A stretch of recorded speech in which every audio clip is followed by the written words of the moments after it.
Ramai takut nak beli rumah geran berantai sebab nampak complicated.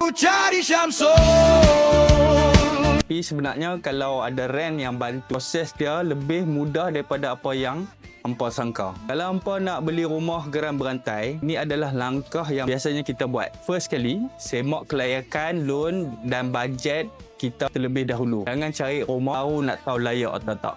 Secondly, lantik rent yang berdaftar. Rent akan bantu cari rumah yang sesuai dan menerangkan status geran dengan lebih jelas. Tiga, apabila dah jumpa rumah yang sesuai, pembeli akan sign offer to purchase atau booking form dan membayar booking fee mengikut terma yang ditetapkan. Empat, buat permohonan loan dengan bank. Ke loan kita lulus, lawyer akan menguruskan perjanjian jual beli atau SPA serta dokumen berkaitan dengan geran berantai. 5, jika diperlukan, lawyer akan menguruskan proses mendapat kebenaran daripada pihak pemaju atau pihak berkaitan sebelum pemilikan dapat dipindah milik. Lastly, selepas semua proses selesai dan bayaran dibuat, rumah akan diserahkan kepada buyer. Sebab itulah walau rumah tu geran berantai, punyai beberapa langkah tambahan, rent dengan lawyer akan bantu menguruskan proses tersebut. Anda pernah beli atau sedang mencari rumah geran berantai?